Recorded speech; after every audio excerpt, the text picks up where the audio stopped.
Ranji trophy भारतर सबुठारु बड़ घरोई tournament.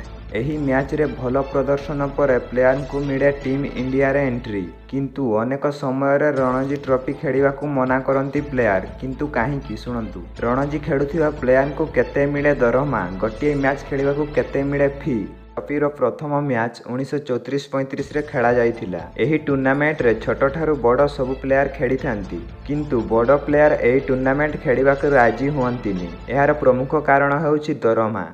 ଆଇପିଏଲ୍ରେ ପ୍ଲେୟାରଙ୍କୁ ମିଳିଥାଏ କୋଟି କୋଟି ଟଙ୍କା, କିନ୍ତୁ ରଣଜି ଟ୍ରଫିରେ ଦରମା ହିସାବ ଆଇପିଏଲ୍ ଠାରୁ ବହୁତ ଭିନ୍ନ। ରଣଜିରେ ପ୍ଲେୟାରଙ୍କୁ ପ୍ରତିଦିନ ହିସାବରେ ମିଳିଥାଏ ଦରମା। ଯେଉଁ ପ୍ଲେୟାରଙ୍କ ପାଖରେ 40ରୁ ଅଧିକ ମ୍ୟାଚ୍ ଅନୁଭବ ରହିଥାଏ ତାକୁ ଦିନକ ପାଇଁ ମିଳିଥାଏ 60,000 ଟଙ୍କା। କିନ୍ତୁ ଯେଉଁ ପ୍ଲେୟାର 20ରୁ 40 ମ୍ୟାଚ୍ ଖେଳିଥିବେ ସେମାନଙ୍କୁ ଦୈନିକ 50,000 ଟଙ୍କା ମିଳିଥାଏ। ଏହା ବ୍ୟତୀତ 20ରୁ କମ୍ ମ୍ୟାଚ୍ ଖେଳିଥିବା ପ୍ଲେୟାରଙ୍କୁ ଦିନକ ପାଇଁ ମିଳିଥାଏ 40,000 ଟଙ୍କା।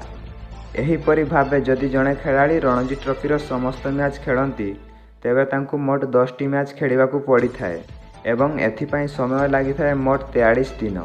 ଏଥିସହ ଯଦି ଜଣେ ଖେଳାଳି ସମସ୍ତ ମ୍ୟାଚ୍ ଖେଳି ରଣଜି ଟ୍ରଫି ଜିତନ୍ତି ତେବେ ତାଙ୍କୁ ଦରମା ଭାବେ 25 ଲକ୍ଷ ଟଙ୍କା ମିଳିବ। ଯଦି ଟିମ୍ ନକଆଉଟ୍ରେ ସ୍ଥାନ ନ କରିପାରିବେ ତେବେ ପ୍ଲେୟାରଙ୍କୁ ମିଳିଥାଏ 17 ଲକ୍ଷ ଟଙ୍କା। ଯଦି ଆପଣମାନଙ୍କୁ ନ୍ୟୁଜ୍ଟି ଭଲ ଲାଗିଥାଏ ତେବେ ଗୋଟେ ଲାଇକ୍, କମେଣ୍ଟ, ସେୟାର କରିବାକୁ କେବେ ଭୁଲିବେନି। ଜୟ ଜଗନ୍ନାଥ।